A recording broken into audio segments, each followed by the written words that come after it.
Hello everyone. So এই recent 2 সপ্তাহে কিছুটা সিক থাকার কারণে ভালো মতো ভিডিও আপলোড করা হয় নাই, but I am back and সর্বদা আমার নলেজেবল সার্ভিসেস প্রদান করেই যাব। তো আজকে আমরা যেটা জানবো সেটা হচ্ছে গিয়ে ফ্রেন্ডশিপ নিয়ে। আপনি যদি একটা মদন যোদ্ধা হন আর আপনার কোনো ফ্রেন্ডস থাকে না, অথবা ফ্রেন্ডস থাকলেও তারা মনে করে আপনার কেয়ার করে না, তাহলে আপনার কী করা উচিত এবং দোষটা কার?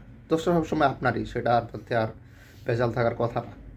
কারণ আপনি যদি অন্য মানুষকে একটা ফান টাইম দিতে না পারেন, অন্য মানুষের সাথে একটা এনজয়েবল মোমেন্ট শেয়ার না করতে পারেন, তাদেরকে যদি ভালো সময় না দিতে পারেন, তাদেরকে কোনো কারণে হেল্প করতে না পারেন, তাদেরকে যদি বলতে না পারেন যে কেমনে তাদের জীবন ভালো করতে পারে, তাদের টাকার পরিমাণ কেমনে বাড়াতে পারে, এক্সেট্রা এক্সেট্রা, যদি এমনি হেল্প করতে না পারেন, ভ্যালু দিতে না পারেন, তাহলে স্বভাবতই আপনার ফ্রেন্ডশিপ হবে না। আর নাহলে ফ্রেন্ডশিপ থাকলেও কোথায় কোথায় ফ্রেন্ডশিপ থাকবে।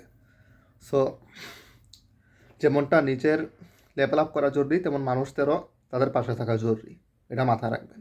টাটা।